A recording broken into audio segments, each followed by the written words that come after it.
Hello, everyone, and welcome to episode 53 of the WMMA 5 series here on the channel using Pride FC. We are now in the year 2006. I cannot believe it. It's our first show of the year, Pride 31 Unbreakable. As we're going to go through the mail, and then after the show gets run, we're going to go through the roster and go through rings really quickly. That was requested in the comments section, so why not? I feel like it's been I want to say maybe at least 2004, maybe even earlier than that, to where the last time we kind of looked through the entire roster and looked through rings and whatnot. So that'd be fun. And plus, it's the start of the new year anyway, so what the hell. As the mail, we only have 12 pieces of mail. A lot of it's just extensions, as you see, as we extended Jason Miller, Thiago Alves, and Jose Aldo. Alexi Olenek joined Red Devil Sport. Juan Baraka did break his nose against BJ Penn, and he's recovered now. We extended BJ Penn. We signed Rafael Cavarante, and we extended Andrei Semenov, Carlos Condit, Rafael Carino, Shinyoki joined Peresta, and then Matsura left Henzo Gracie Jiu-Jitsu.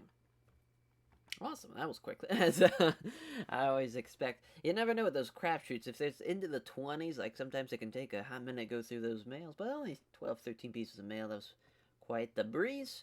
And now let's get to this show. As Pride 31 Unbreakable, what a main event. Anderson Silva, Chuck Liddell, fucking dream match come to life. And a whole lot going on in the undercard. That Gleison T-Ball Takanori Gomi fight. That's going to be awesome. John Fitch and Luis Santos. That's going to be a good one. Carl Uno's debut in Pride. Benji Radic and Kazushi Sakuraba. Jakeem Hansen and Romana Saito as he's making his Pride debut. A lot of debuts going on for this card. As, of course, the main event. Chuck Liddell making his first defense of the Pride middleweight title for this reign. And he's two of the best pound for fighters in the world. Liddell second. Anderson Silva sixth. I just can't believe it. I can't wait to see this, as this is the 8th time that Liddell's main event a Pride event, only the 2nd time for Anderson Silva, as Liddell has finished 3 of his last 5 opponents, and Silva has won 3 of his last fights by knockout. Silva trains at Hoos Valley too. Jesus Christ, I could not get Marco Hoos's fucking name out of my mouth, as Liddell has an overall record of 1-1 against other current members of that team. First time they have fought, Chuck Liddell's going to have a slight edge according to the Blur Cat staff picks, 4-3. Yeah, Jesus, that's a tough one to call. That's going to be a hell of a fight, though. I cannot wait for it. As Moonwolf, Rumana Saito taking on Hellboy, Jakeem Hansen, as Sato is 4th ranked lightweight in Pride. Jakeem Hansen's 11th. Sato's won 3 of his last 5 fights by decision. First time they have fought as well. Obviously, the Pride debut of Sato, which is 4-3 on Blue Cut Stat Picks. Again, a close one. I'm liking that. I feel like the card. It's going to be a lot of back and forth battles. We'll see, though, if I am living up to that expectations, if the card will live up to my expectations, as Razor Benji Radic taking on the Gracie Hunter, Kazushi Sakuraba. The only statistic we got is this is the first time they fought. 6-1 on Blur Cat Stat Picks. Sakuraba's lone backer being Steve. Sakuraba, he is coming in. He's 12-6-1 in Pride, 13-7-1 no contest. So basically, he had I think the UFC Ultimate Japan fight. Yeah, that's right. And then the rest of them in Pride. Oh, there's a shoot boxing against Kimmo there. Oh, and there's another UFC Japan fight. A couple of UFC Japan fights, but mainly just in Pride. He just beat Enzo Gracie. He's lost 3 straight before then. He beat Pat Meltich, he beat Minoru Suzuki. Crazy enough, he's beaten Ice Cold Igor in the past, way back when, in the year 2000, in the finals, when he beat, after beating Hoist, he beat Ice Cold Igor before losing in the finals to Tom Erickson. But yeah, I mean, he's taking on Fernando Silva, he's taking on Merlio Rua. He's lost to some pretty big-ass names. I mean, pretty much everyone who's lost has been a big part, or at least done something significant in the UFC, or in the Pride FC, rather, besides Rodrigo Hoos, who just now started, but at least for us here in Pride FC. But yeah, taking on Benji Radic, who is, I believe he's 1-0 in Pride FC, very early on in his career. He's only beaten Masagatsu Funaki, at least in Pride, obviously. He's beaten Chael Sonnen, he's beaten Evan Tanner, who, at this point, who hasn't beaten Evan Tanner, but he's also lost to Tim Kennedy, who I believe is signed on the roster. I believe, yeah, I think he's scheduled for making his Pride FC debut at the California show, at the next American Bushido. Yeah, but that's Should be a hell of a fight for Benji Bradshaw if he can get that win. That is a huge step for him, being a part of like the kind of middle tier from the 8 to like 12 ranking of the middleweights here in Pride. That's a big win for him if he does beat Sakuraba there. As Scott Hines taking on Carl Luno, as Carl Luno trains at Presto. He has as Scott Hines has a record of 0-1 against other members of that team. Carl Luno is the #1 ranked lightweight in Pride over BJ Penn. That is wild. Scott Hines is ranked 8th. First time they have fought. Pride debut for Carl Luno, and this is going to be the betting lines having Carl Luno as a big favorite. Scott Hines, sadly enough, I mean, he is 1-1. He just beat Sean Shirk, even though the fucking drug test came back and Sean Shirk was on stuff. Feel like this is going to be a bad sign for Scott Hines here, because I feel like Carl Luno is going to wipe the floor with him. We will see, though, as anything could happen, as we've seen in a Pride FC ring, as Luis Santos taking on John Fitch. Luis Santos has won 4 of his last 5 fights by knockout, 8-9 in the Pride welterweight division. Very close, but John Fitch, the betting odds, or the Blurcast F lines. Oh my, I've combined everything now. I'm getting all types of tongue-tied here. As John Fitch, Blurcast F picks 7-0. Yeah, I mean, John Fitch is a fucking animal out there. If he can just rinse and repeat his takedowns, he can really dominate a lot of opponents. He has lost to Carlos Newton and Tetsuji Kato, which is no small feat. He just beat Nick Serra, though. As far as he's beaten Diego Sanchez, he's beaten Mike Quick Swick, he's beaten Nick Diaz. That was in rings. Granted, that was a poor fight, but still. Beating some names, Travis Luter. Beating some names. And then Luis Santos, who is 0-1 in Pride. He lost his Pride debut to Akira Kikuchi, which I was shocked. I couldn't believe Akira Kikuchi beat him.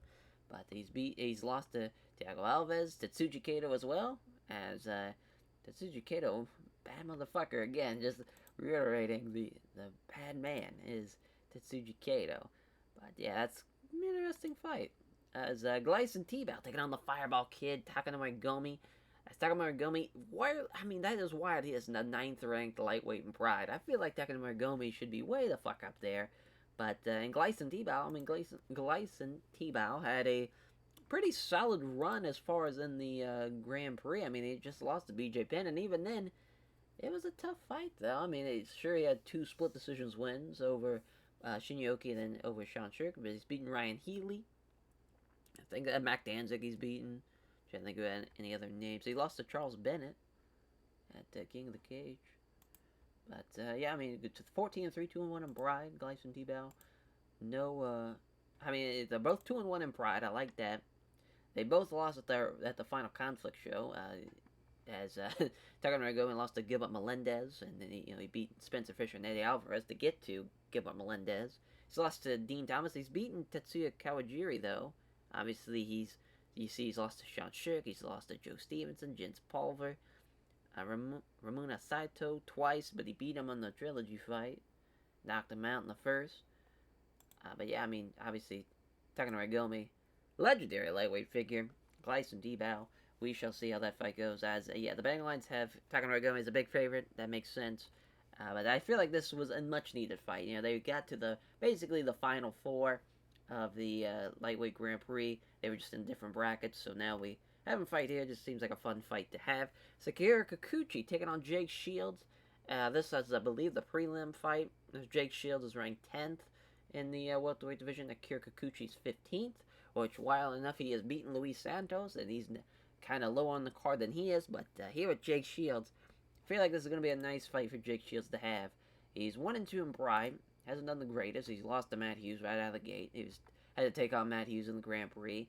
Lost to Sean Pierce, and they just beat Thiago Alves. So that's big on him. He's beaten Carlos Condit in the past, Mike Pyle twice. I mean, yeah, he's beaten some names. But let's see. He has a lot of very poor fights, so why not just his style can be very boring with the wrestling style, and just kind of rinse and repeating of just getting takedowns and kind of working his way, and it just taking people down to the mat over and over again with his grappling. But we shall see with Akira Kikuchi, though. I feel like the one advantage there for Blurcat set picks from Matt picking Akira Kikuchi. I don't think it's going to be enough, though. Shields has the weight advantage. I think it's going to work out for him. As Nobuhiro Obaya taking on Darya Matsuya. Darya Matsuya hasn't won it since July of 2002. 4 years. This man has not won a fight. This is the first time they have fought. Obaya will have a significant weight advantage, and he's going to make his Pride debut. But the Blurcast picks have him 1-6 with Dan, the lone backer of Obaya, who is 2-3. He signed the UFC right out of the gate. He beat James Tahuna. That's probably the biggest name, and that's I think the biggest name he fought besides maybe Doug Marshall. But he beat him. So I mean, I think that shows you where he kind of stands. Obviously, very young James Tahuna, but here, I mean, Darya Matsuya, what an interesting career he has had here in Pride FC. He had 3 fights in 2002. Then he goes on a hiatus. Comes back, Chris Lieben knocks him out. He's out injured after getting knocked out, and then he's now coming back here in 2006. Didn't have a fight in the year 2005. It's gonna be tough for him. It's gonna be tough for him, sure. And that is obviously the opening fight here on this card, as Obaya 2-3, Darya Matsuya 7-7-2, both 5-9, 5-7, both 205 though, both from Japan. Shooter style, catch wrestling style, minus 300 for Darya Matsuya, plus 230 for Nobuhiro. And let's Deki Naguma's our referee, ringside judges. Although the weight is the same, it's noticeable that Obaya looks a lot heavier than his opponent now. Oh well, it was only just Obaya getting a huge reaction, as there's the opening bell. 1-2 for Matsuya, fails to land. Obaya is able to grab him, tries to knee him, but Matsuya defends it himself well, trying to wrestle him down to the ground. As Obaya cannot stop it, has to pull guard, striking away at Obaya, can't land anything damaging. As Matsuya gets pushed back out of the guard, left staying above Obaya, which watches Matsuya come back into that dominant position in the ground, as doesn't get any further than being in guard. Does a few weak-looking punches, decides his next move. He's trying to sweep him, but he can't budge him. Pounds away, but Obaya calmly deals with him. As he gets pulled in tight, takes a couple of short, sharp punches to the side of the face, fires off some strikes, doesn't do any undue significant damage there. Obaya loses his guard while defending the strikes, and Matsuya is left standing in front of him. Tries to come in and secure a ground position, can't hold Obaya down, and the scramble starts. Scramble sees Matsuya up first, and he is quick to wrestle Obaya up against the ropes. Matsuya tries dirty boxing, but Obaya out-wrestles him and switches them around so he is in the dominant position. Obaya lays down, wraps his arms around his opponent's legs, looking to try and take him down. Doesn't work though. Matsuya defended against him, as he's looking to sweep a leg out from Matsuya so they can take him down with a trip. He can't get the trip though. Matsuya again wrestling his way into a dominant position. Tries to dirty box with Obaya, but finds himself being out-wrestled. Now halfway point in the first round, he waits for Obaya to lift a leg to attempt a foot stomp, then quickly turns, creating enough separation to escape. As now he's aggressively moves in for the grapple, looking for their sweep. As Matsuya can't get the trip though, as Obaya tries to sweep. Or no, he's just trying to wrestle Matsuya up against the ropes. Ends up at his back up against the ropes. Now he's looking to go down low, take out both legs. Is Obaya. He can't get it though. Matsuya stops that takedown, then using his wrestling to take control of the grapple. It's ugly, but effective tactic. Matsuya pressing up against Obaya up against the ropes, slowly wearing him down.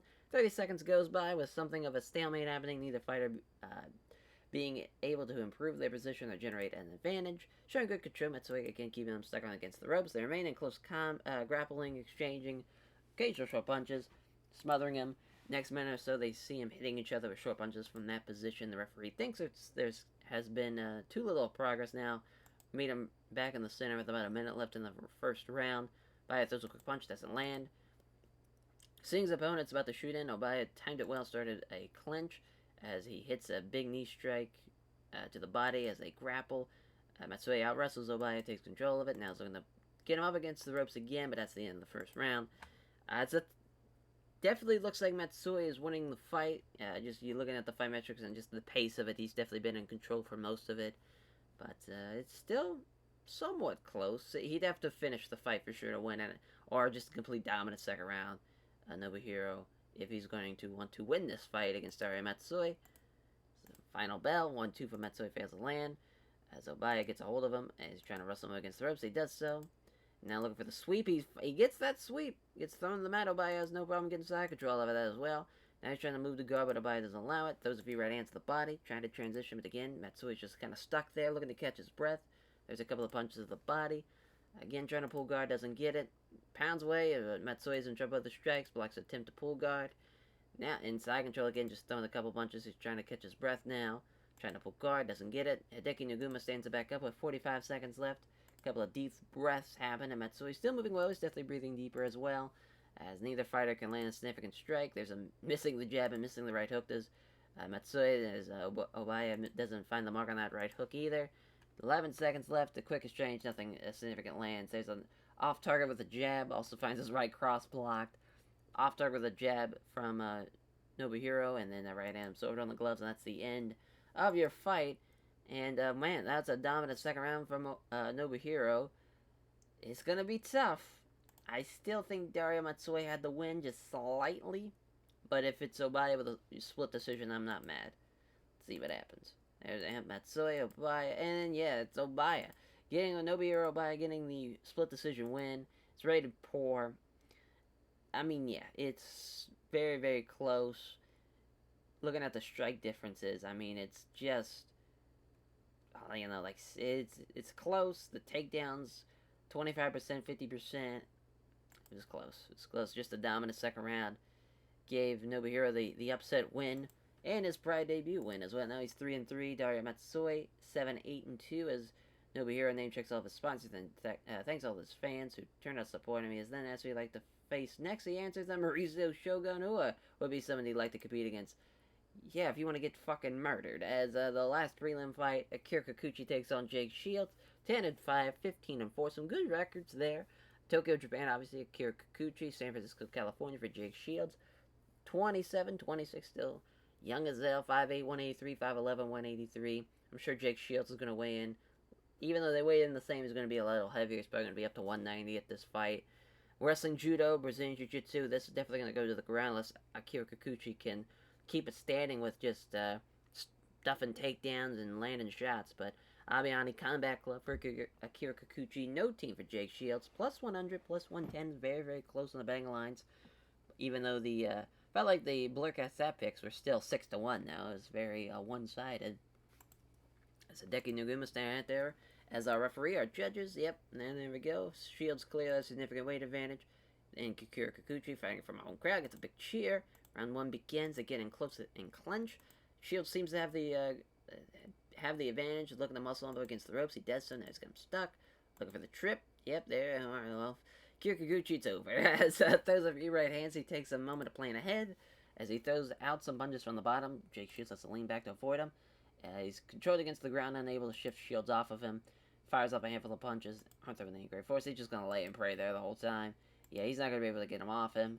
Punching down on Kikuchi. They're easily taking on gloves. As he's trying to pull Shields in close and back on short strikes, but he can't even do that. Keeps him guessing a few quick strikes.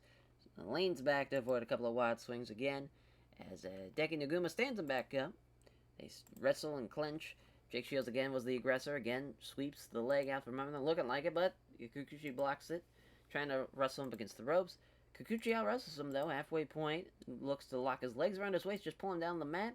And Jake Shields defends it well and takes control of the clinch as well. Trying to push him up against the ropes. He does so. Looking for the sweep off the... Yep, and there's a fucking beautiful sweep. Gets side control of it as well with 4:20 left.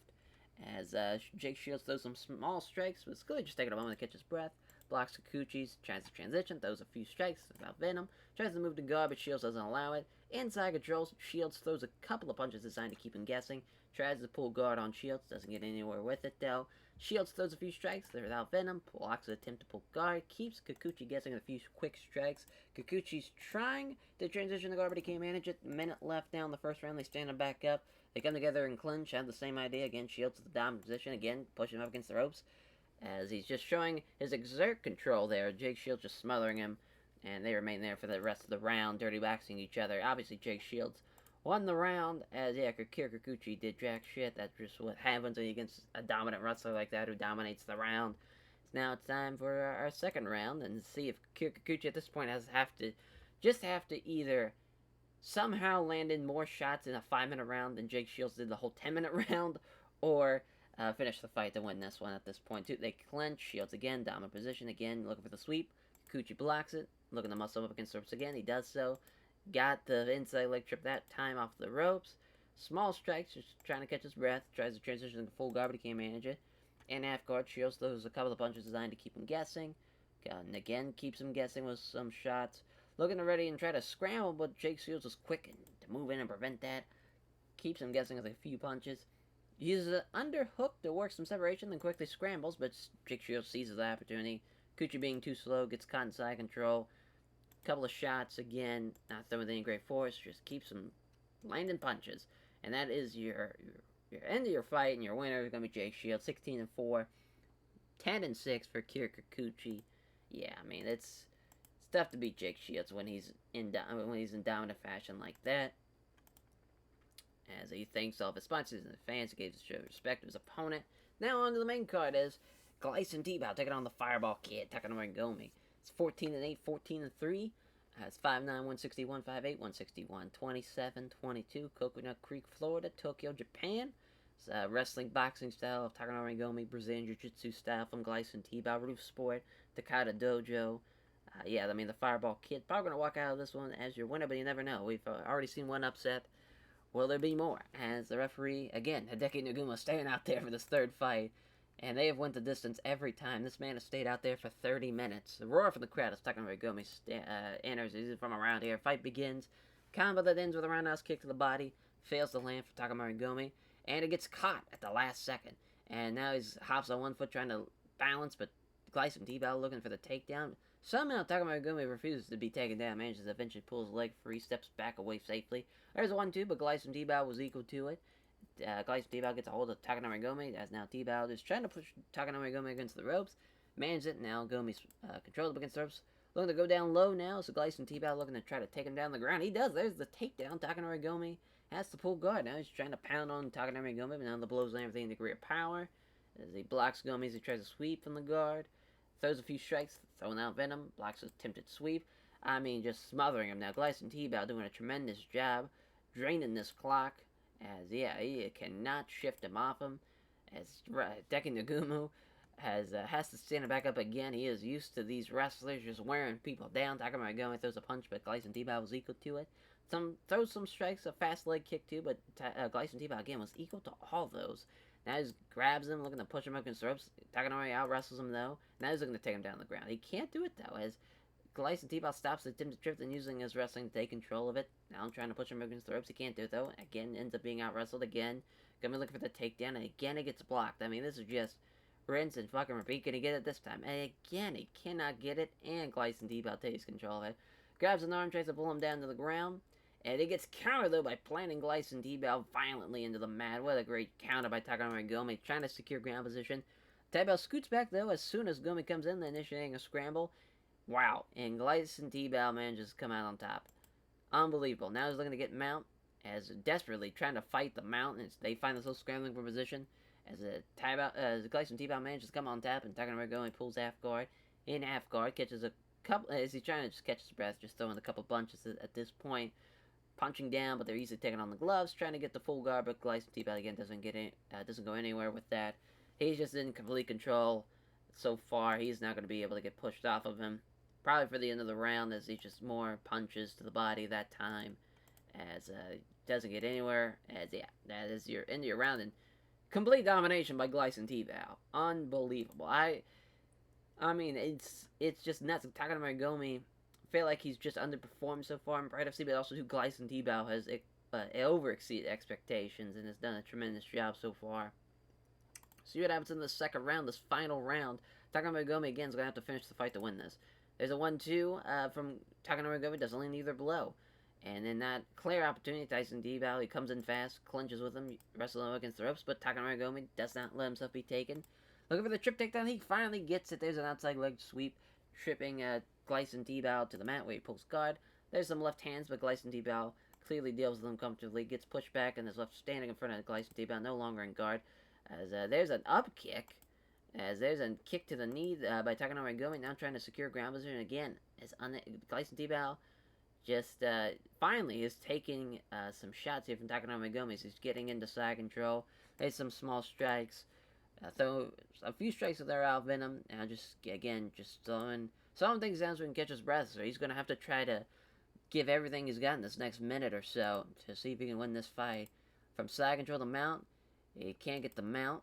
He blocks Tebow as he tries to transition the guard. There's a few left hands to the body, trying to transition again. As he pounds away on Gleison Tebow, a few of the shots land clean, but that is your end of your fight, and the bell is saved for Gleison Tebow. That is a tough one, as Takanori Gomi won that round. For sure. Dominated. Landslide. No problem. It's going to come down to who landed the most shots at the end. I'm going to say Takanori Gomi slight edge. Slight edge. I mean, even though Glycin T-Bow dominated the 10-minute round, felt like Takanori Gomi did more damage in his 5-minute round. What we shall see, though, as the ring announcer giving his official decisions. Yeah, all of them to Takanori Gomi. Yeah, I could feel like if Glycin T-Bow, which we'll see, he did get outstriked, so that's good. And the takedown's 50%, 25%. I mean, but I just think with the shots landed, I think he was more vulnerable at one point. Glycin T-Bow wasn't talking to I just felt like that was the right decision.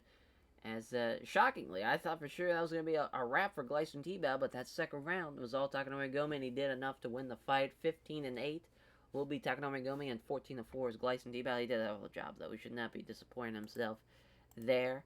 As Takanori Gomi thanks everyone connected to Takada Dojo for helping him prepare for the fight, and the sponsors for supporting him financially. Praises Glycin T-Bow for the tough fight. As now, Luis Santos taking on John Fitch, 11-6, 10-2, Brazil, Fort Wayne, Indiana, both 6 foot, both 183. Let's see if they're gonna fight it the same way. They weighed in the same at least. As 25 years old, 27 years old, Muay Thai Jiu-Jitsu, wrestling for John Fitch. Obviously, shoot the box, the pit, minus 300 for John Fitch, plus 230 for Luis Santos. He's had a tough go of it. I mean, he got the upset loss to Kikuchi. Now he's taking on John Fitch, or he's probably gonna get fucking mauled. As Iwan Takeo is our next referee. Our judges. Round 1 begins. 2 fighters, they touch gloves. Looked like we were about to see a shot from John Fitch, but Luis Santos took the initiative. Fails to land anything of a strike combination, then with a slithering low kick. John Fitch looking for that takedown. Almost stops the takedown, but it's left hopping on one leg as Santos. So John Fitch has to hold the other one. He's unable to complete it, so he just pushes him against the ropes. Now he's just smothering him at this point. They remain, and nothing really happens for the next 30 seconds. They remain there in close quarters with the short punches. Knee strike to the side of the ribs, knee strike to the thigh from John Fitch. Keeps him smothered there. Next minute or so, they engage in some close quarters dirty boxing. Finally, the referee brings him back to the center. Looking a bit tense, Luis Santos is starting to move around a bit. Fails to find home his jab, then hits Fitch with a spinning kick to the body. There's a nice jab, and then catches Fitch with a low kick to the front leg. It comes in on high speed as John Fitch is looking for that takedown. Again, he can't do it. Luis Santos doing a tremendous job so far. So he can't get him down. So he just pushes him against the ropes. They're going for the hard foot stomp, but Santos works enough space so he can slip out and back away to the center. As Fitch again may have been setting up to shoot, but again, Luis Santos aggressively was taking the initiative. Fails to find home a jab, but he lands a nice straight right hand that lands hard, and he has rocked him with that one. He is extremely dazed as he has been knocked, and there's a fucking right hand that drops him. Quickly kneeling down beside him. This is a golden opportunity. Quickly pounding on John Fitch. And there are some right hands, and John Fitch is in big trouble. Oh, but he looks like he might have survived it as he breaks his leg free in the trap. Santos in half guard. What a unbelievable job by John Fitch. I thought for sure that was going to be it. He fires off some right hands. Fitch is in trouble. The strikes now. Blocks attempt to move from half guard to full guard. Does Luis Santos. Takes a few moments to plan ahead. Tries to get the full guard on Santos, but doesn't get anywhere with it. Punching down on Fitch, easily taking on the gloves, trying to transition to full guard, can't manage it though. Keeps him guessing with a few quick strikes. Again, some more quick strikes. Looking to catch his breath, but again, just a couple punches to the body at this point, trying to get out of half guard in a bad position. Can't get past it. I mean, Luis Santos, what a tremendous job, and now they stand him back up. Santos moves in closer, ready to attack. There's a left hand in the body kick. And he can't get over the jab, and hits John Fitch with a beautiful right uppercut, and he's knocked down again for the second time. Moving in quickly, looking to just stomp him in with kicks and soccer kicks, but moves up too fast, though, and that's the end of your first round. 2 knockdowns for Luis Santos, John Fitch. We don't even have to look at the fight metrics. We can just for the sake of just looking at yeah, there's a lot of strikes that were landed by both men in that first round. Exciting first round, to say the least. As, yeah, I mean, 2 knockdowns in 1 round. John Fitch has a big, big problem on his hands. He's going to have to finish this fight to win it. 11-6 for Luis Santos. Might get his first win in Pride FC if he keeps it up in the second round. As now, Fitch may have been aiming to set up a shoot, but again, Luis Santos aggressively took the initiative. It's a 1-2, but Fitch avoids both of them. Look there, go to see a shot, but again, Santos comes in more aggressively. Jab is wide, and then catches Fitch with a low kick to the front leg. Can't connect with the setup strikes. It hits Fitch with a body kick. Again, took the initiative. Connects with the jab, but misses the big right hand. Fitch looking for the takedown. He finally gets his first takedown, pulls him in guard. There's some minor strikes, lies on top of him, just smothering him. Just running down the clock at this point, halfway point in the second round, keeps on lying on him. Just keeps it going. There's some right hands, doesn't do much damage. Leans back to avoid a couple of wild swings from Santos. Standing back up for a minute left. And there is a jab that hits home and a fucking sensational high right head kick. Knocks him down for the third time. He wobbles, falls. Will this finally be a victory here? There's several shots there, landing several of them, and finally he gets the TKO win. With almost 14 seconds left in the fight, he finally gets his TKO win. Luis Santos, your winner, 12-6, his first Pride FC win. John Fitch, 10-3. Another upset as Luis Santos doing a great job, really showcasing his dangerous striking from the welterweight division. A division that desperately needs it, I think, as far as stand-up guys that can fucking knock somebody out. Is giving thanks. Luis Santos praises his team at Shoot the Box, his various sponsors, the fans who came out to support him. He gives a show of respect to his opponent there. As Scott Hines taking on Carl Uno, 13-5, 17-5-2, 28 years old, 30 years old. Our first guy that's hitting the age of 30 is Carl Uno. Is 5'7", 161, 5'9", 161, Indianapolis, Indiana. Kanagawa, Japan, submission fighting, judo style, AMC Penguin, Peresta, minus 410 for Carl Uno, plus 320 for Scott Hines. I mean, this has been the night of upsets, but I just do not see it in the cards for Scott Hines. As our referee again, Iwan Takao, as our judges, as Carl Uno again getting a good reaction. He's fighting in front of a home crowd tonight. Fight begins, they touch gloves, looking to get up close and strike. May have been aiming to get in close, but Carl Uno aggressively took the initiative. There's a jab that fails to find its home, then catches Scott Hines with a hook. Doesn't trouble his opponent with a combination thing and a low kick to the legs. He's able to grab Carl Uno. Scott Hines is looking to muscle up against the ropes. And now he's got him stuck up against the ropes. There's a just smothering now, stomps down on the foot. Just trying to keep him against the ropes. But Carl Uno works with enough space to slip out and circle back into the center. Jab is wide, then he lands the right hand. As he connects with a jab, but Scott Hines avoids the big right. Taking too much damage now. Without taking too much damage, rather. Scott Hines is able to come in with a clinch using his wrestling skills to try and push up against the ropes. He does so. And now dropping down low, looking to secure legs and looking for the takedown as Uno is left hopping on the other leg, trying to balance it. He can't get him down, though, as he gets pulled back into the clinches against the ropes, going back down again, looking for it. And again, Carl Uno blocks it. Third time's the charm? No, it's not. Carl Uno defends it again. For the fourth time going for it. And again, Carl Uno maintaining a solid base. A fifth time going for it. Jesus. A sixth time. It gets blocked again. He chops him against the ropes. 30 seconds elapsed with very little happening other than occasional strip punches and some posturing. Moving to the second half of the first round now, showing how good he is at controlling his opponents. Carl Uno keeps him stuck up against the ropes. They remain there for the next 60 seconds or so, dirty boxing each other. Uno traps them against the ropes. Some double underhooks now. They exchange strip punches to the body for the next minute or so. As with the fight having been stuck against the ropes for a lengthy period of time now, referee Iwan Takeo starts them back into the center. And he's unable to, he can't connect the sub strikes, but he lands the big right hand, and there's a gash underneath his eye that has been opened up under Scott's eye. He's able to grab him, though, after getting busted open. Now he's using his wrestling skills to try to push Carl Uno up against the ropes. He does so, and now has Carl Uno pinned. And now with the ropes trapping Uno, Scott Hines looking to take him down. Doesn't work, though. Carl Uno defended against himself well, as Carl Uno remained trapped against the ropes, though. Can't seem to get free. With the ropes trapping Uno, Scott Hines looking to try and take him down by going down low and taking out both legs. Doesn't get the takedown. Carl Uno instead wrestling his way into controlling the grapple, as Uno tries to keep him against the ropes. But Scott Hines again works enough separation that he can slip out and back into the center. Throws a quick punch, doesn't land it though. Scott Hines seizes that chance and grabs Carl Uno in the clinch. A minute left in the first round. Trying to push him against the ropes. He does so. Now Carl Uno's pinned. Will Scott finally get the takedown? No, he will not. Looking for it again. It's not happening. Give up, Scott. I mean, this is 0-for-11 on takedowns. Yeah, Carl Uno won that first round. That was, I mean, basically averaged a takedown a minute and then some, and then an extra one. Just nuts. Scott Hines, not a great effort so far, as the cut man tries to stop the bleeding for Scott in between rounds. Final round now. Punch from Uno fails to land. Scott Hines trying to get some grappling started.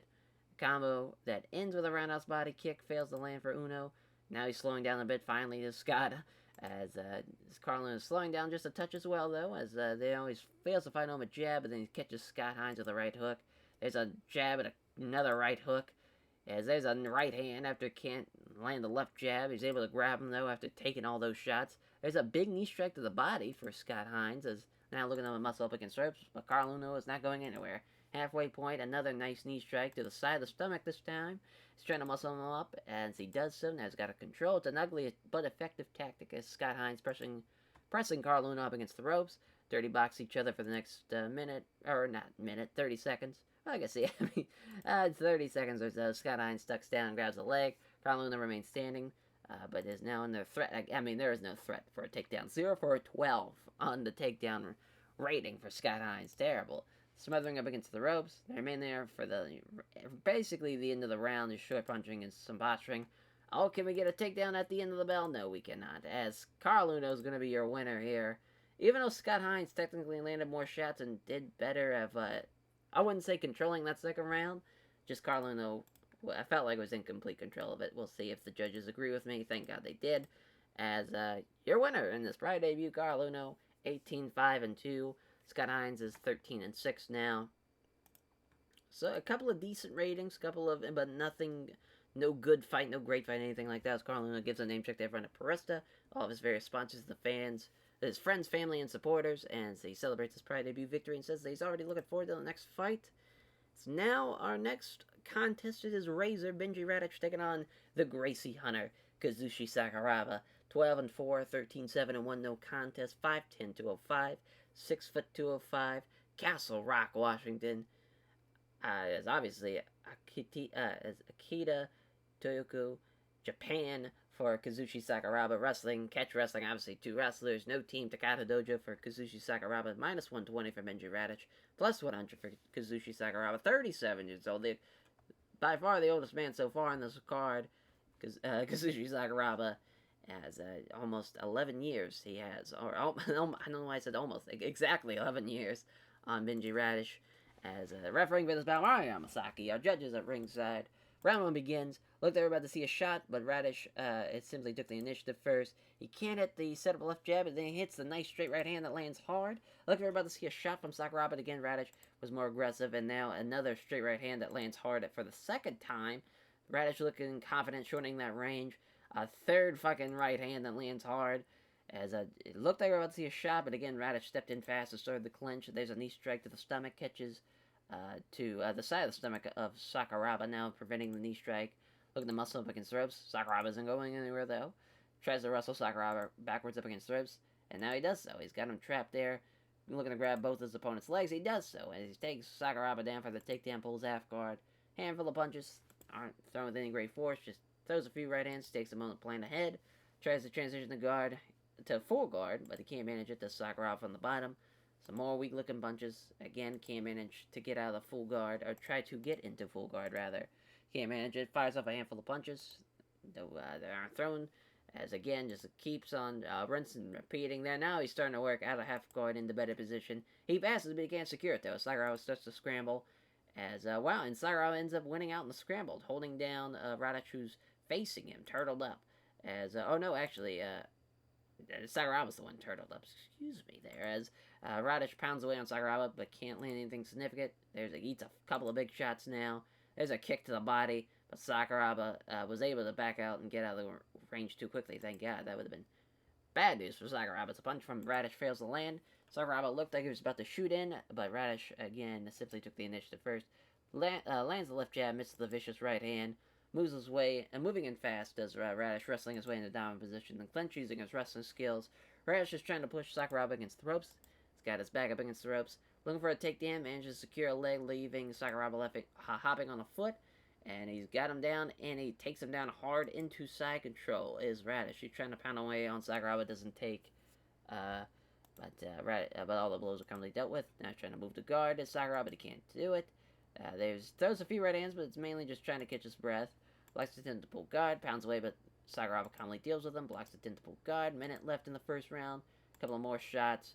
Blocks the tentacle guard. Just gotta rinse and repeat the same thing to the end of the round. And yeah, I mean, obviously all Radic at that point. Yeah, just been dominating poor Sakuraba.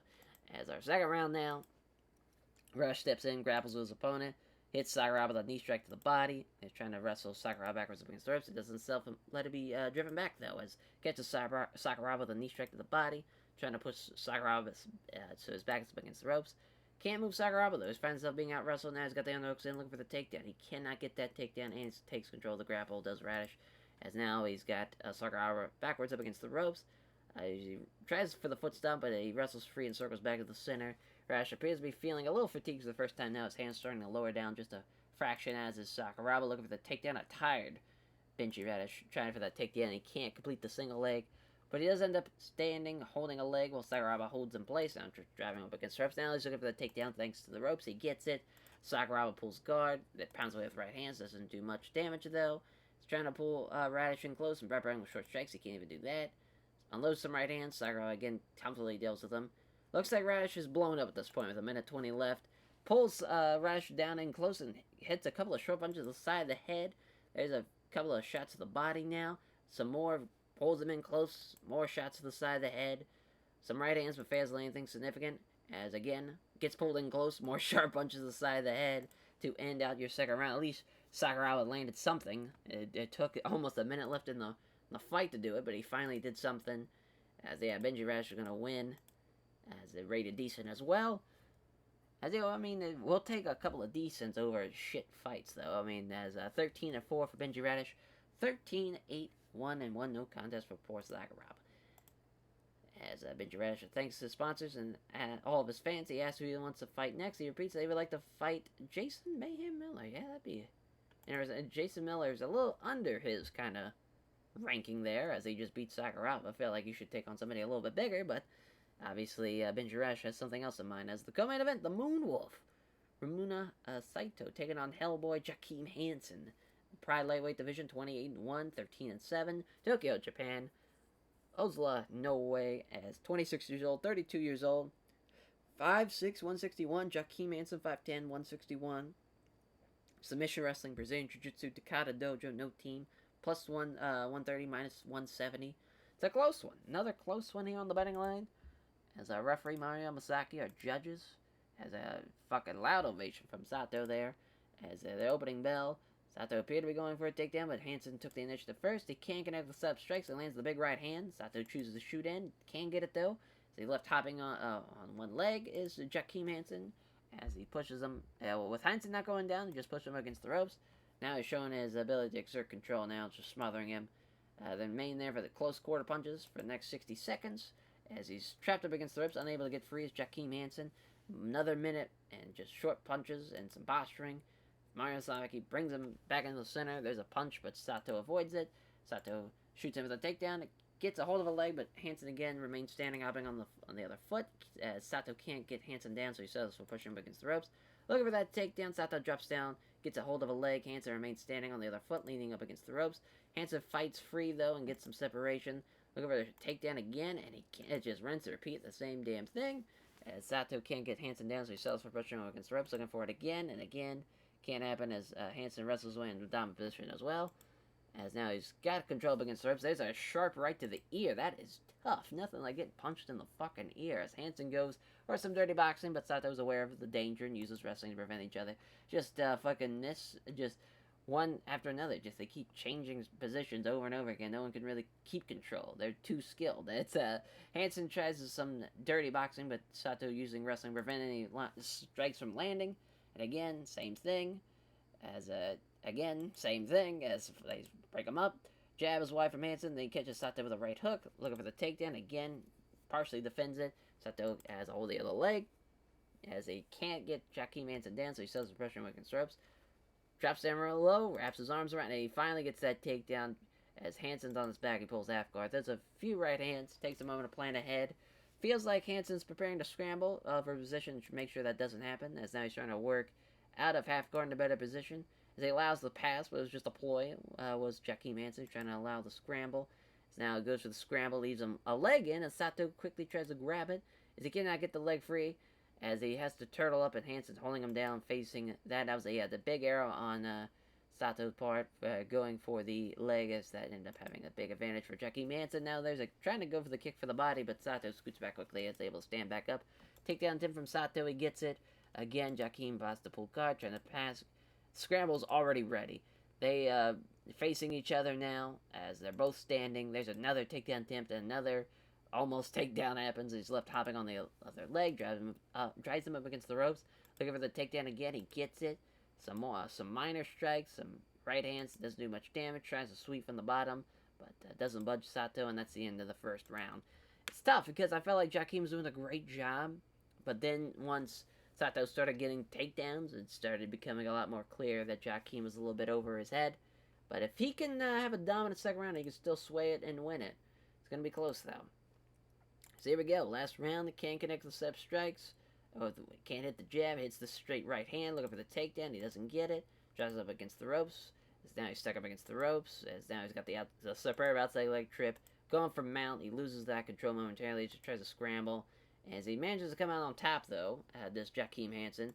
As now he's pounding away, but Sato calmly deals with him, blocks the attempted sweep, trying to get into a better position, but he almost gets side control, and again, another scramble happens, as Sato being on his back, pulling guard, so he loses out in the scramble to Sato. As he reaches up for an arm, looking at an armbar, Hansen defends it. A handful of punches now, some more punches, leans back to avoid it, is controlled against the ground and able to shift Jakeem off of him. As some more handful of punches, each easily being blocked with glove. Again, looking for the arm.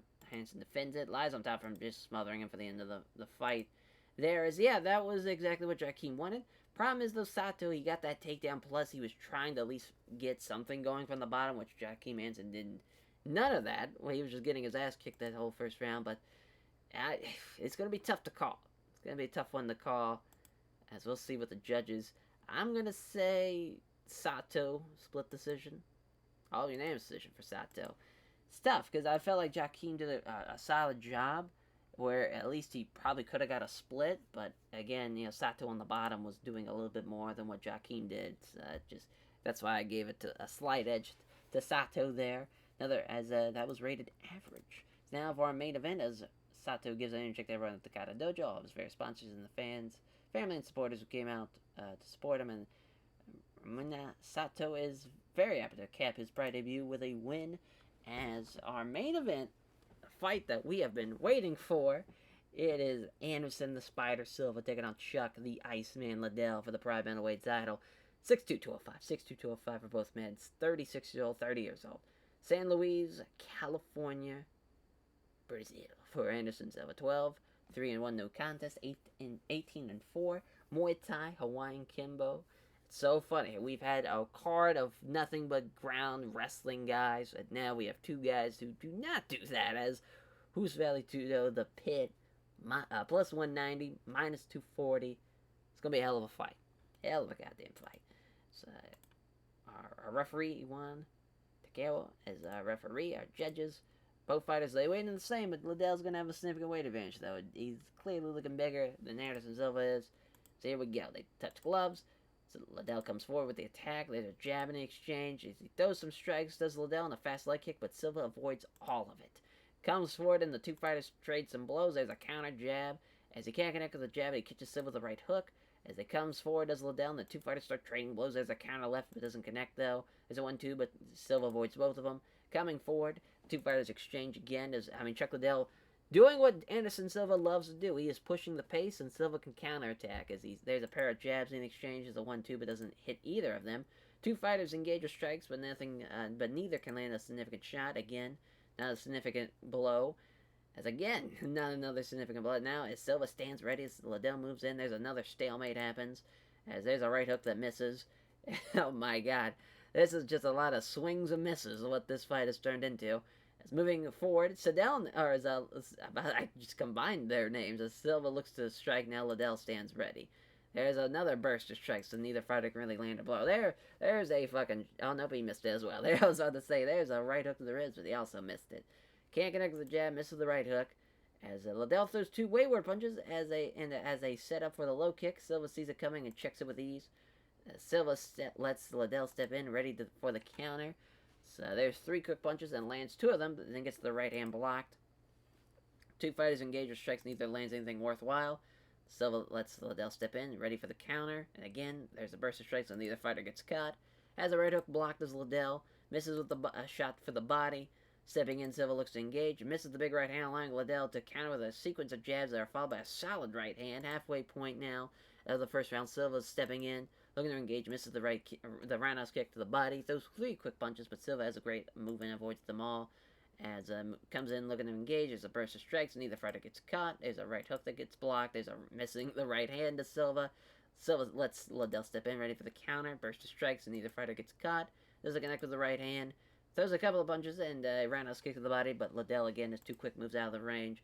Liddell lets Silva step in and ready for the counter. Can't catch Liddell, whose great head movement allows him to slip away from a 2-punch combination. Does a connect with the right hand. Moving forward, Silva looks to strike. Liddell stands ready. Liddell lands the left hook. He's off target with a left jab, but he scores a stinging right head kick, and he gets him with that one as Liddell steps back, tries to cover up, and it has hurt him on that one. Liddell almost eats a flying knee strike that was meant for the finish of the fight, but recovers too fast and is able to sidestep it. That'd been fucking nuts. As circling back to the center, Liddell looks like he's gotten his wits back again as he lets Silva step in. As Liddell is ready for the counter this time. It hits a jab but misses the spinning kick. Stand and trade blows, but neither fighter can land anything damaging. As again Liddell being the counter, looking for some counter offense, but there's a brief exchange of fire, but nothing really lands. Showing his good kick defense, easily checking a hard low kick. Does check Liddell can't hit a right cross thanks to Silva bobbing and weaving. These are just 2 of the very best right here. So Liddell's still moving well, but he's definitely breathing a little deeper now. Moves in to strike, tries a right hook, misses. He can't catch Liddell. Does Silva, who had great head movement, allows him to slip away from a 2-punch combination. Silva moves in to strike, lands a left jab, but doesn't find the mark with the right hook. Steps in to strike, counters a leg kick with a left cross. Exchange of strikes happens right in the center of the ring, but neither fighter lands anything good. Minute left. They stand and trade blows, neither can land anything damaging. Starting to slow down and touches Silva, perhaps conserving low energy to end out this first round. Stepping in, looking to strike. He can't connect the left jab. Does Liddell? Lands the right hook, though. Silva scores the jab, doesn't make contact on the low kick. Liddell lets Silva step in, ready for the counter. As he misses the right cross, leaves himself wide open for the counter. Liddell attacks with the left hand, but that is your end of your first round. Man, tough one. As they didn't land a whole lot, as you see, but that high kick definitely was damaging. Damaging for sure. At this point, slight edge for Anderson Silva thanks to that high kick. He just did the most damage in that round. We might have a new Pride middleweight champion, but it is not over by any means. This is going to be the biggest 5 minutes for these 2 right here. I mean, this is going to be unbelievable. Hopefully, fingers crossed, as final bell rings. Exchange of strikes is not producing damage. Silva moves in, looking for the strike. Scores the jab, misses the low kick. Exchange of strikes happens. Nothing really gets through. Again, doesn't do much. Nothing is being produced as far as damage-wise. Halfway point in the second round now. As Liddell scores the 1 punch out of a sudden flurry, but finds a big right hand blocked. Steps in to strike. Throws 3 punches, and 2 of them land, and then lands the spin kick. Moves in to strike. Hits a punch. Does Silva then connects cleanly the right hand. Liddell scores the jab and scores with a great right hook. And covering up, Silva now is the one who's rocked. He is hurt. A short knee strike is coming from Liddell, but he doesn't find its home. And now it looks like he's gotten his wits back together. As Anderson Silva exchange of blows comes and goes without either fighter really landing anything significant. Minute left. Little fatigue may be creeping in. Liddell starting to move noticeably more slower now. They go toe-to-toe with strikes. Neither lands anything significant. And stepping in, Silva looks to engage. Both fighters throw, but neither can land a shot. As Silva doesn't connect with the right hand to the body. There's a right hook that misses, and you're into your fight. Man, what a round for Chuck Liddell. If he does not rock Anderson Silva, that is Anderson Silva's fight, and he is your new Pride middleweight champion. Now, there is a bit of uncertainty. Again, Silva outstruck him, but Liddell, it's 1-1 as far as strikes go, as far as, damage goes.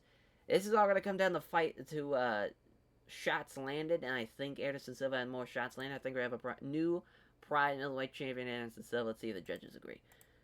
As we got 1 for Liddell, we got 1 for Silva, and we got 1 for Silva, your new Pride middleweight champion by split decision. It is Anderson Silva. My God. Unbelievable. I would love to see this again. Obviously, that was fantastic. I don't know when we're going to do this. I think we should do this in the States, though. I think that'd be a lot of fun. 13-3-1 for Anderson Silva, 18-5 for Chuck Liddell, a new Pride middleweight champion, just like that. As Anderson Silva thanks everyone connected to Who's Valley Tudo for helping him prepare for the fight. The sponsors for supporting him financially. Says that winning the Pride middleweight title is unbelievable. Such a great moment for his career. A critical rating of 51. That is why. Oh, that is not a high critical rating at all. 3 averages, 3 decents, and 2 poors. Yeah. It sucks because that was a hell of a fight, though. I mean, that was just 2 of the very best. Just not really landing a whole lot, though, was the problem there. Increased pop everywhere. As Benji Resh looks like we have no. Oh, we do have a fight tonight. It's Benji Resh and Sakuraba. I'm gonna give it to that. As that was just felt like Benji Resh Sakuraba was a little bit one-sided for my liking, but at least Harrison Silva Chuck Liddell was fun. As, yeah, I think that's where we're gonna go with that. Given the awards, we made $6 million. Hell yeah. So now we're gonna look through our roster. We're gonna look through rings and whatnot. As yeah, just to kind of see where everybody's at, what's going on. We'll probably do, I want to say maybe 2007, just to, you know, so I can remember it. Hopefully, we'll go through kind of the year, because a lot has changed. You know, we have a lot of new promotions that were not here, obviously, when we started back in 2000. But Anderson Silva, your new fucking champion, unbelievable. It's kind of crazy how that Prime Middleweight title has changed hands now pretty handily now. I mean, we have had our fair share of champions. We've had, you know, Chuck Liddell twice, our first 2-time Pride middleweight winner. After Vanderlei, though, had his years of dominance in the early goings, and then Chuck Liddell beat him. Dan Anderson beat Chuck. Then Frank Shamrock beat Dan Anderson. Liddell beat Frank Shamrock, and now we have Anderson Silva. So currently we lead prestige at 98 for the heavyweight title. That's nuts. As 67 and so yeah, it's just nuts. I forget where this started at, but that's just crazy.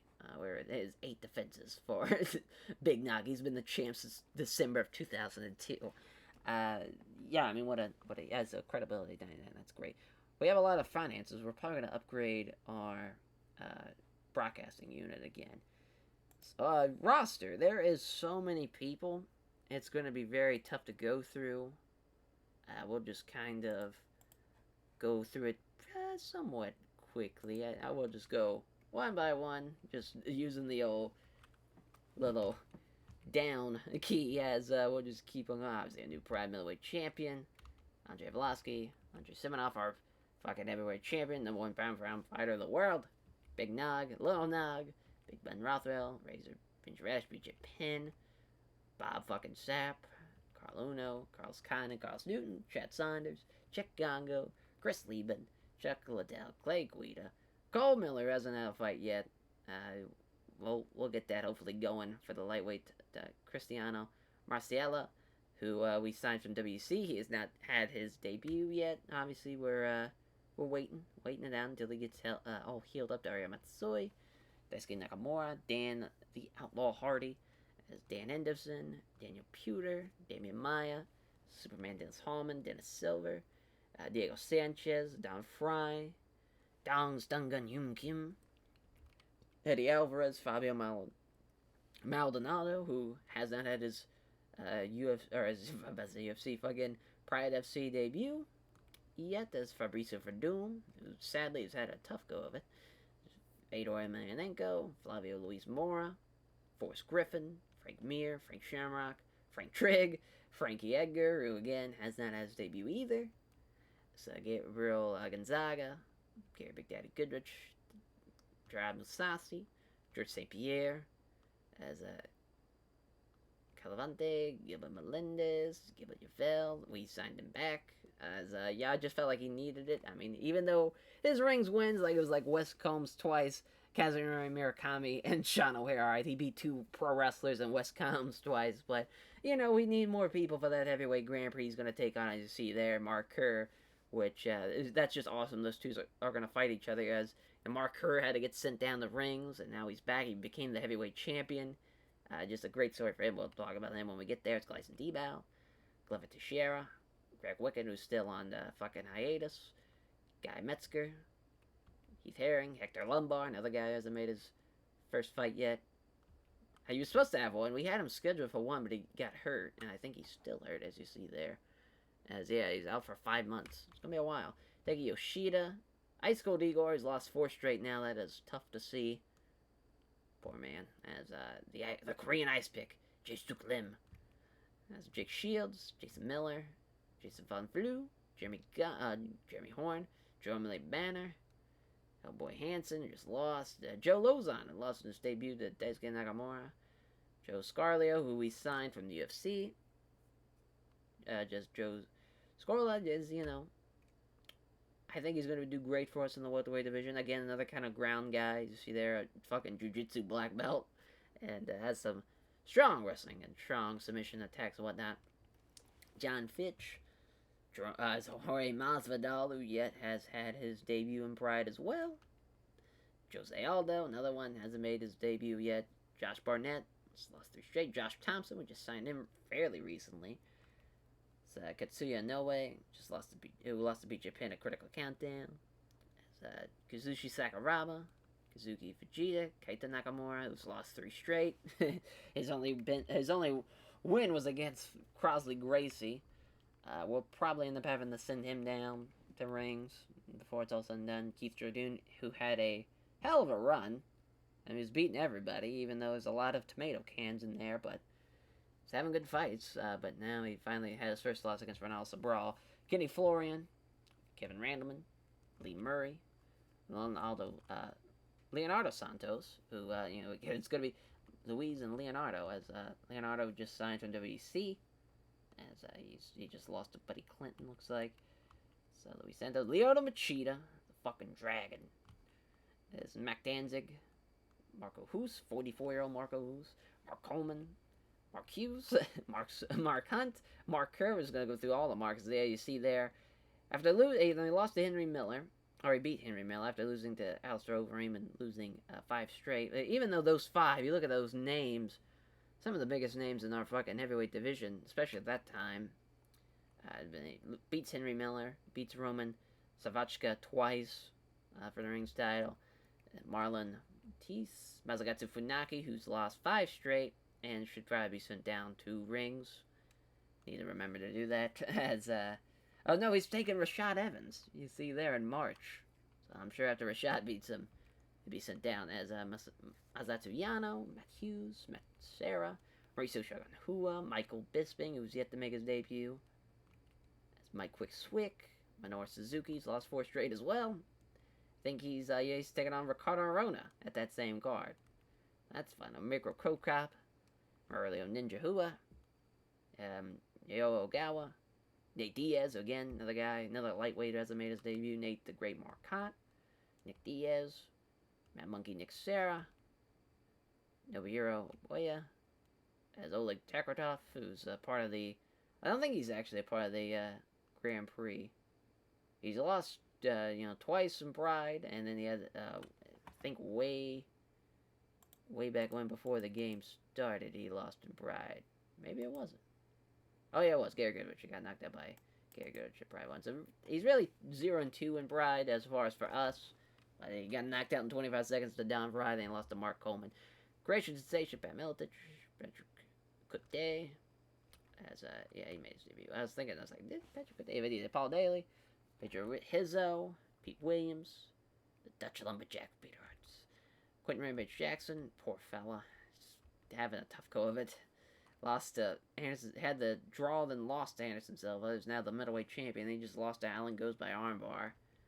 And the second round, too, as Rafael Carino, as Rafael Calavante, Rafael Dos Anjos, another fucking lightweight, hasn't made his debut. Sugar Rashad Evans, who's just now going to make, obviously, his Pride debut in March against Masakatsu Funaki, Ronaldo Sobral, Renzo Gracie, Ricardo Arona, who those 3 have lost 3 straight.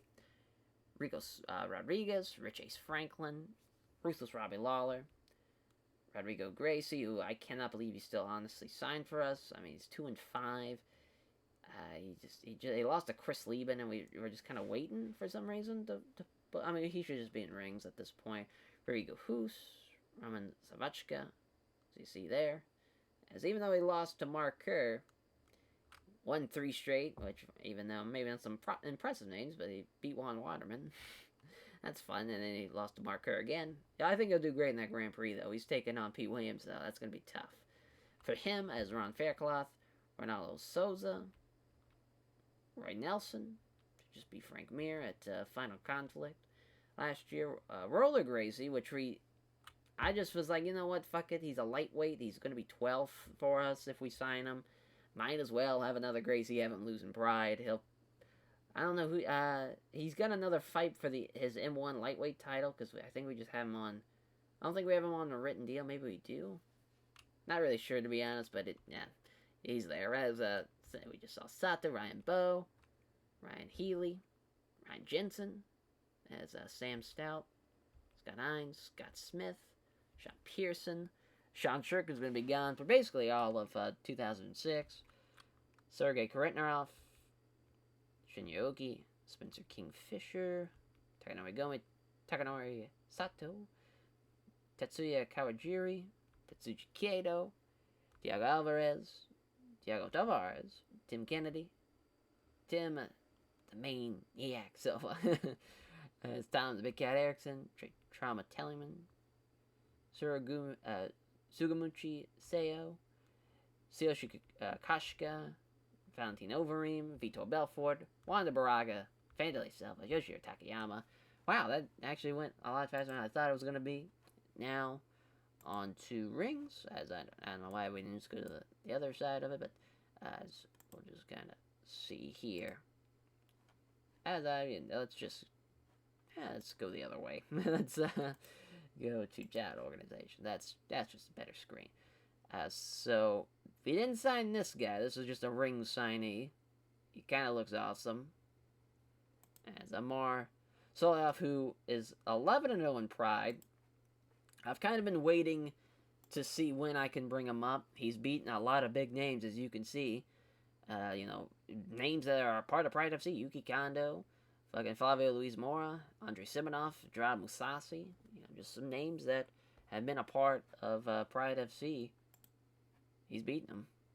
As just kind of waiting for the right time, really. And, he's a great champion. Carlos Barreto, who was part of our early years of Pride FC. As you see there, he's lost a lot. He's lost more than he's won in rings. I just like having him around, just as far as a name. He's 14-10, 37 years old. Chael Sonnen, who's 9-6, just was kind of waiting on him to kind of even out to get some wins. He just lost to Benji Radish, which, that's not a... He's lost to two guys that are part of Pride FC. He's also lost to Shoney Connor. He beat Nick Coy, and he beat Melvin Manhoof. Beat Young Choi. I love that. I forgot they did the Anderson Silva Chael Sonnen fight in the UFC. That was funny as hell. Crowley Gracie, obviously, 0-4. Daniel Gracie, 1-4. Ebenezer Fontes Baraga, I signed him. So when we let him go, which was back in 2001, he was just like hanging out doing nothing for 2 years. I was like, we'll just sign him in rings. Have him do something, like he's at least a name. I felt like he was talented enough. He just was not winning any fights. Just was the way, especially for like our developmental, he'd be great. He's lost to obviously some names: Ron Faircloth, Alan Goes, Fabio Maldonado, and Stephan Bonner. But he's beaten Bobby Southworth. He's beaten Nate Carey. That's about it. Just looking at, he beat Jeremy Horn at UFC Brazil. That's fun. As Ian Inoue. He was someone that obviously I was trying to see if he can replicate what Ensign had here in Pride FC, but that did not go well. First of all, we brought him up after he lost 2 fights in rings. That was probably a terrible idea. So then he loses 3 straight. He wins a fight, loses a fight, then he just beat Ryan Gracie. So that's just kind of where Egan is. He's 40 years old. Evan Tanner. Poor fella. Evan Tanner, he started out, 0-4 in Pride? Something like that. Yeah, I think he lost 4 straight. Then he beat Nate Coy. Then he lost 3 straight in rings, which again, Gerard Musasi, Andrei Simonov, and Benji Radish. 3 guys that are now in Pride FC. And then he lost, then he beat 2 guys back to back. He beat Joel de Oliveira, looked like. So this is a guy they signed. Another guy they signed. Giant Silva, I just sit him down just because it was like, alright, we had our fun. There's another guy they signed. But James Irvin, he seems like he might actually be someone we might sign. He's 9-3, he's 3-1 in Pride, or in rings. See who he's beaten. He beat Stephan Bonner. He just lost to Matsunori Suda. It's a fantastic fight, though. He might be someone. That's out of the short list. There you go. As Joel de Oliveira. As he's another one that was when we let him go, he was just laying around doing nothing. I was like, let's just sign him as well. And so we brought him in the rings, and he's just, he started off real shit, but then again, Stephan Bonner and Ron Faircloth, he lost to Rodrigo Hoos, he lost to Evan Tanner too, but he beat Kendall Grove, he beat Shoni Carter. As he's 17-11-1, another ring signee. Kazuruni Murakami, I signed him and put him down there. I knew he wasn't going to be a part of Pride FC, but I love Kazuruni Murakami. He's someone that I thought I would sign, just so I was like, wow, that's actually a really good record. Maybe we'll sign him. I have him shortlisted, just kind of waiting on the right time. He just beat Hoyce Gracie, which that's just funny. He lost to Ryan, though. That was nuts. I did not see that coming. I thought he was going to run through everybody. I thought I was going to pick him up after the Ryan Gracie fight. Then he lost, but who knows? It's Luis Herring, as he's 9-0. He was someone I was like, wow, we should probably sign him. He is, I think, the light heavyweight champion. There's a lot of great stats he does. But he just beat Mario Sparra, who has been the champion since we started this. So he's definitely going to be someone we're going to probably bring up. Yeah, let's shortlist him. It's another ring signing guy. Yeah. Mario Sparra, I mean, I thought for sure there was going to be a time where he was going to get brought up to take on Vanderlei in 2004. Yeah, it was going to be when Vanderlei was still middleweight champion. Because he beat Frank Shamrock. Like, that was pretty big fucking deal. That first of all, he beat Frank Shamrock. We might just bring him up now. He's 39, you know, what else he's got. But the problem is, I think he's actually has a rings contract. Maybe oh yeah, there you go. Calling him up. As we'll see if we can have him take on anybody. It's Matsunori Suda, as he's been down here for a hot minute. 7-3 in rings. He's done pretty well for himself. As I say that, you know, he just beat James Irvin. That's it, but that's still. It's like James Irvin's a bad motherfucker. Melvin Manhoof, poor guy, wanted him to be used, but he just can't get any wins going, so he's down there. A ring signee, another ring signee, but a talented ring signee, a guy that I thought about bringing up from Moscow, Russia. Oh, that's a Korean heavyweight that's 4-1. Drinking the Rock Nate Corey. I love Nate Corey. He just can't get any wins going for him. He's 8-8.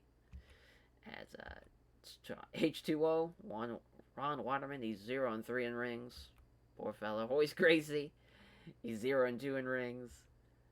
As I forget who he lost to the first time. I want to say it was Stephan Bonner. Nope, it was not Stephan Bonner. As Ryan Gracie, who's 3-9. He started off really, really shit. As to expect. I can't believe he beat that guy, though. I mean, that's just nuts. I mean, he's just... What we got? I think we have 4 Gracies in rings. Yeah. As another... But talented one. A guy that we might probably think about. Sean O'Hare, who's 1-3. I forget who his 1 is. I think it was Takashi Sugiura was his 1 win. The ring signee guy, Shoni Carter. Stephan Bonner. If he wins this next one, I'll bring him up. He'll be 10-6. He just beat Ebenezer Fontes Baraga. Just kind of waiting on that record to look nice for me to bring him up. Takashi Sugiura, 1-8. Poor fella. Verna White. Volkan, I just now sent him down. I think, yeah, he's got his first rings fight since we've signed him. Yeah, Volkan has had quite the... He's doing, you know, he started out in rings way in the beginning. Beat Pete Williams, and then his last one was against Ogawa after losing 5 straight. And Pride FC, we had to send him down, so he's about to see what he can do there. It's Wes Combs as Young Choi. He's 6-10 right now. He's 1-7 in rings. He's just getting his bell rung. Yuki Kondo 3-6. He's also getting his bell rung. But he beat Nate Corey. So yeah, the Young Choi lost to Melvin Manhoff. So yeah, that's just kind of where everything's at. As thank you all for watching, and we'll catch you guys next time for American Bushido 10. Take care, everyone.